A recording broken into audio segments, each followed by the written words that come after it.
Hey everybody, welcome back to the wood shop for another tools, tips, and tricks video. This one's going to be on this Kobalt table saw. I'm going to show you all the basic functions and how to make some adjustments. We've had this saw for a couple of years now. I'm pretty satisfied with it. We started our wood shop from ground zero, so we did start with some lower budget tools. Maybe someday we'll work our way up to a big fancy cabinet saw, but for now, this one gets the job done. Let's go ahead and look at the basic functions.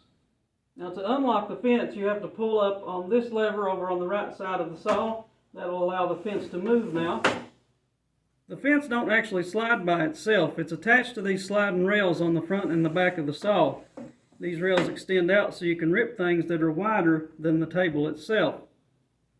These extend out for a maximum of a 30-inch right side rip, which is pretty good for a portable saw. That's one of the main reasons we chose this particular table saw. Now the fence can be placed in three different positions on these sliding rails. The first position on the left side over here is the yellow pegs. The second position in the middle is the black pegs. And over here all the way to the right, you have the white pegs. Now where it's at right now on the black pegs is where I keep it 99% of the time. That's for cutting things anywhere from 0 up to 20 inches. So that's where I stay most of the time. If you want to make rip cuts that are wider than 20 inches, you'll have to move the fence. In order to do that, you'll pull up on this lever to unlock it, take it off of the black pegs, move it back here to the white pegs, and lock it back down. Now you'll be able to make rip cuts all the way up to 30 inches.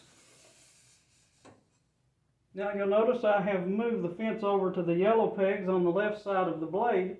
With the fence in that position, you'll be able to make rip cuts on the left side of the blade all the way up to 17 inches.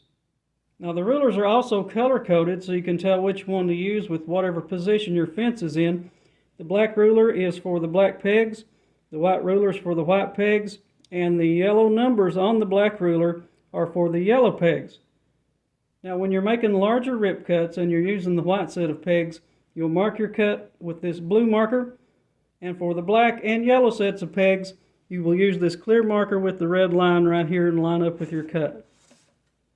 Also, all of the markers on this saw, including these two up here, are adjustable with a Phillips screwdriver. Now we'll come down here and look at the face of the saw. You have your power switch. Green is on, red is off, same as usual. You have the blade height adjustment crank. Right is up, left is down, nothing new there. And to set the bevel on the saw anywhere from 0 to 45 degrees, you use this lever to unlock. Slide it wherever you need it.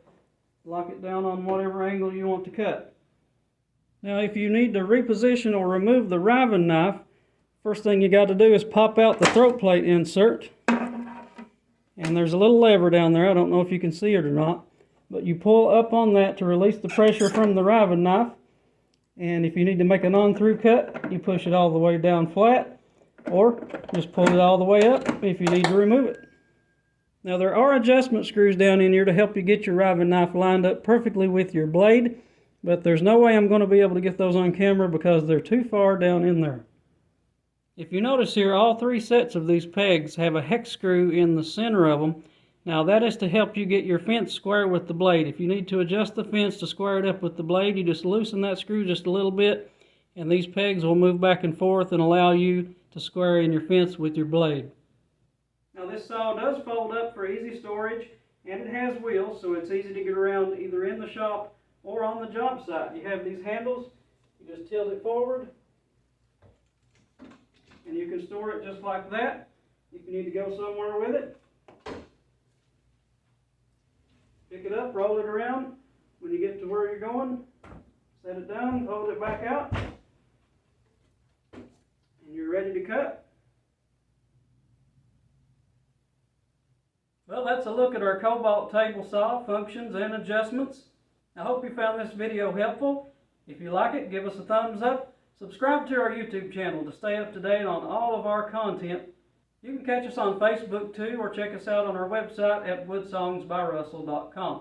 Thanks again for joining me today, and happy woodworking.